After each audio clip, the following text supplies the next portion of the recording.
Hit লিস্টে Trump কোনো মতে প্রাণে বেঁচে ফিরেছেন।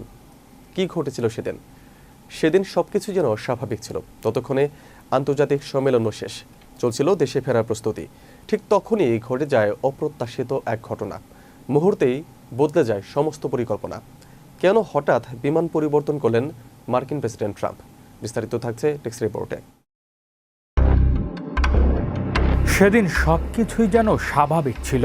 ততক্ষণে আন্তর্জাতিক সম্মেলনও শেষ হয়েছে, চলছিল দেশে ফেরার প্রস্তুতি। ঠিক তখনই ঘটে যায় অপ্রত্যাশিত এক ঘটনা। মুহূর্তেই বদলে যায় সমস্ত পরিকল্পনা। কেন হঠাৎ বিমান পরিবর্তন করলেন মার্কিন প্রেসিডেন্ট ডোনাল্ড ট্রাম্প? এতদিন যা ছিল রহস্য, এবার সামনে এসেছে তার পেছনের চাঞ্চল্যকর কারণ। নিউ ইয়র্ক টাইম একটি অনুসন্ধানী প্রতিবেদন প্রকাশ করেছে। সেখানে বলা হয়েছে, ন্যাটো শীর্ষ সম্মেলন শেষে তুরস্ক থেকে ফেরার সময় ট্রাম্প ও তার বহনকারী বিমানকে লক্ষ্য করে আকাশপথে হামলার পরিকল্পনা করেছিল ইরান সমর্থিত সশস্ত্র গোষ্ঠীগুলো। ঠিক তখনই নির্ভরযোগ্য গোয়েন্দা তথ্য পাওয়ার পরই ট্রাম্পকে অবিলম্বে বিমান পরিবর্তনের পরামর্শ দেয় মার্কিন সিনেট সার্ভিস।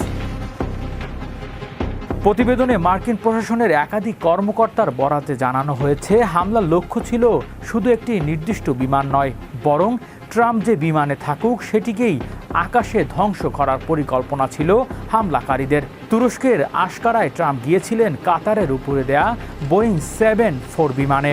তবে বিমানটিতে পুরনো এয়ারফোর্স ওয়ানের মতো পূর্ণাঙ্গ ক্ষেপণাস্ত্র প্রতিরক্ষা ব্যবস্থা ছিল না। তাই নিরাপত্তা ঝুঁকি বিবেচনা শেষ পর্যন্ত পুরনো এয়ারফোর্স ওয়ানেই দেশে ফেরেন তিনি। এদিকে ন্যাটো সম্মেলনের গণমাধ্যম কর্মীদের প্রশ্নের জবাবে ট্রাম্প বলেন, তাকে হত্যার চেষ্টা নতুন কিছু নয়। তিনি বিভিন্ন হিট লিস্টে রয়েছেন এবং এতদিনে ভাগ্য তার পক্ষে থাকলেও সেটি সবসময় নাও থাকতে পারে। শুরুর দিকে ট্রাম্প দাবি করেছিলেন ব্রিটেনের অবস্থানরত মার্কিন সেনাদের নতুন বিমানটি দেখানোর সুযোগ দিতেই তিনি বিমান বদলেছেন। তবে পরে নিউ ইয়র্ক টাইম জানায়, মূলত কারণ ছিল সিক্রেট সার্ভিসের কঠোর নিরাপত্তা সতর্কতা। প্রতিবেদনে আরও বলা হয়েছে, এই হুমকির তথ্য মার্কিন প্রশাসনের খুব সীমিত কয়েকজন কর্মকর্তার মধ্যেই রাখা হয়েছিল। এমনকি কংগ্রেসের অনেক শীর্ষ সদস্যকেও বিস্তারিত জানানো হয়নি। হোয়াইট হাউস আনুষ্ঠানিকভাবে মন্তব্য না করলেও এক উদ্ধৃতি দিয়ে কর্মকর্তারা ট্রাম্পের হত্যার হুমকি অব্যাহত থাকার বিষয়টি স্বীকার করেছেন। একই সময় ইসরায়েলও ট্রাম্পকে হত্যার সম্ভাব্য ষড়যন্ত্র নিয়ে যুক্তরাষ্ট্রকে কিছু গোয়েন্দা তথ্য দেয়। তবে মার্কিন কর্মকর্তাদের মতে তুরস্কের বিমান বদলের সিদ্ধান্ত যে সুনির্দিষ্ট হুমকির ভিত্তিতে নেওয়া হয়েছিল সেটি ইসরায়েলের দেয়া তথ্য থেকে সম্পূর্ণ আলাদা।